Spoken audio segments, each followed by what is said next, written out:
سوئے ہوئے مومنو، خواب غفلت میں سوئے ہوئے مومنو،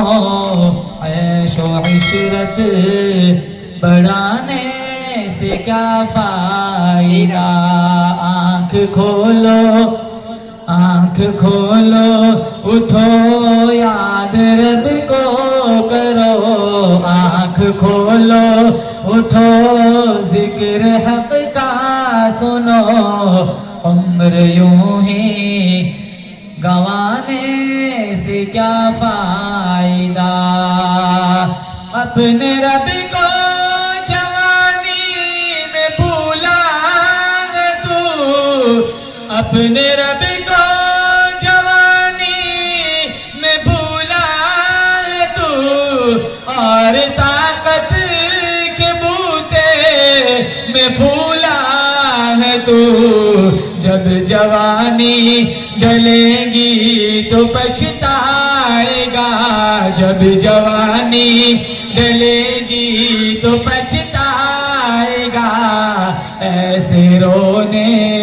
رلانے سے کیا فائدہ؟ خواب غفلت میں سوئے ہوئے مومنو، عیش و عشرت بڑھانے سے کیا فائدہ؟ تھا حکومت کا فرعون کو بھی نشہ، تھا حکومت کا فرعون کو بھی نشہ، ظلم پر ظلم خلقت پہ کرتا رہا، جب سمندر میں ڈوبا تو کہنے لگا، جب سمندر میں ڈوبا تو کہنے لگا، اس حکومت کو پانے سے کیا فائدہ؟ آنکھ کھولو اٹھو یاد رب کو کرو، عمر یوں ہی گنوانے سے کیا فائدہ؟ کتنا مشہور قصہ ہے شداد کا، کتنا مشہور قصہ ہے شداد کا، روح جب اس کے تن سے نکالی گئی، مرتا مرتا مرتا مرتا وہ لوگوں سے کہنے لگا، مرتا مرتا وہ لوگوں سے کہنے لگا، ایسی جنت بنانے سے کیا فائدہ؟ قابل ذکر قصہ ہے قارون کا، قابل ذکر قصہ ہے قارون کا، وہ مخالف تھا موسیٰ و ہارون کا، جب زمین میں دھسایا تو کہنے لگا، جب زمین میں دھسایا تو کہنے لگا، ایسے بے جا خزانے سے کیا فائدہ؟ قابل ذکر قصہ ہے نمرود کا، قابل ذکر قصہ ہے نمرود کا، وہ بھی انکار کرتا تھا معبود کا، وہ بھی انکار کرتا تھا معبود کا، اس کے بھیجے کو مچھر نے کھا کر کہا، اس کے بھیجے کو مچھر نے کھا کر کہا، یوں بڑائی جتانے سے کیا فائدہ؟ آنکھ کھولو اٹھو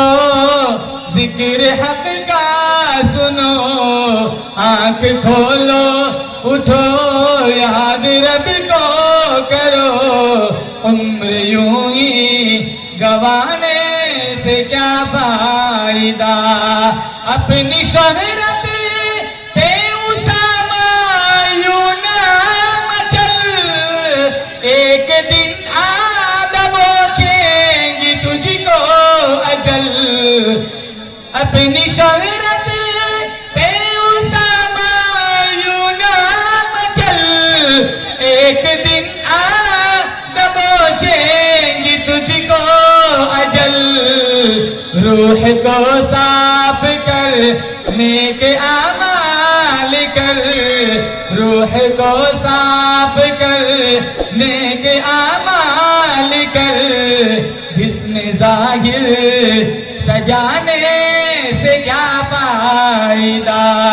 خواب غفلت میں سوئے ہوئے مومنو عمر یوں ہی گوانے سے کیا فائدہ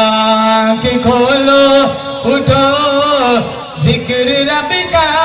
کرو آنکھ کھولو اٹھو رب کا ذکر کریں گے بولے انشاءاللہ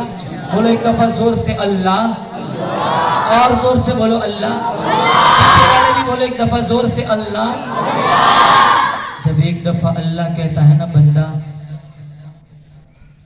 اللہ تعالیٰ اس کے پچھلے 70 گناہوں کو جل کے راکھ کر دیتا ہے اللہ تعالیٰ اپنی رحمت میں آگوش رحمت میں اس بندے کو سمیٹ لیتا ہے علامہ شبلی کی مجلس چل رہی تھی اور اللہ کے نام کی تعریف کر رہے تھے کہ اللہ کا ذکر کرو باطن میں نور اترتا ہے چہرہ خوبصورت ہوتا ہے ایک فلسفی کھڑا ہو گیا ہے نام میں کیا ہوتا ہے کہا کیا مطلب نام سے کچھ نہیں ہوتا ذات میں طاقت ہے نام سے کچھ نہیں ہوتا کہا بھائی کیا مطلب وہ کہنے لگا میں 100 مرتبہ برف بولوں میرے ہونٹ تو ٹھنڈے نہیں ہوتے میں 100 مرتبہ آگ بولوں میرے ہونٹ تو نہیں جلتے بہت سمجھا لیکن یہ فلسفی جلدی مانتے نہیں ہیں تو آخر میں تھک ہار کے کہا تجھے کیا سمجھاؤں تو ایک نمبر کا گدھا ہے وہ چہرے کا رنگ بدل گیا کہا مجھے گدھا کیا دیا نام میں کیا رکھا ہے کہا جب گدھے کے نام سے تیرے چہرے کی رنگت بدل سکتی ہے تو اللہ کے نام سے دلوں کی رنگت کیوں نہیں بدل سکتی اس لیے اٹھتے بیٹھتے چلتے پھرتے وہ ڈیجیٹل تسبیح آتی ہے نا ایک یہاں لٹکا دیا کرو اور صبح شام جب بھی موقع ملے رب کے نام کی رٹ لگایا کرو انشاءاللہ اللہ تمہاری دنیا کی ساری پریشانیوں کو دور کر دے گا یہاں جتنے بیٹھے ہیں نا کوئی نہ کوئی پریشانی میں ہے میں غلط کہتا ہوں بولو اونچی بولو کوئی نہ کوئی الجھن میں بیٹھا ہے نا کوئی نہ کوئی پریشانی میں بیٹھا ہے کوئی اولاد کے لیے پریشان ہے تو کوئی اولاد سے پریشان ہے کوئی نوکری کے لیے پریشان ہے تو کوئی نوکری سے پریشان ہے کوئی دھندے کے لیے پریشان ہے کوئی دھندے سے پریشان ہے کوئی جاب کے لیے پریشان ہے تو کوئی جاب سے پریشان ہے کوئی بیوی کے لیے پریشان ہے تو کوئی بیوی بولو میں بھی پریشان ہوں آپ سوچ رہے بغل میں بیٹھی ہے گھر قیامت آ جائیں گے آپ تو بھی چلے جائیں گے رو رو پھیری میں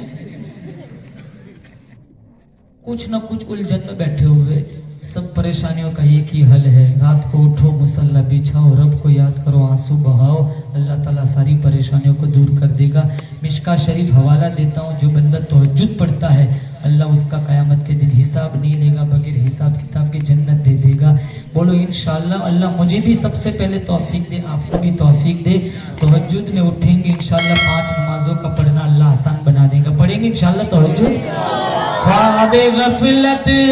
میں سوئے ہوئے مومنوں عیش و عشرت بڑھانے سے کیا فائدہ آنکھ کھولو اٹھو یاد رب کو کرو عمر یوں ہی گوانے سے کیا فائدہ السلام علیکم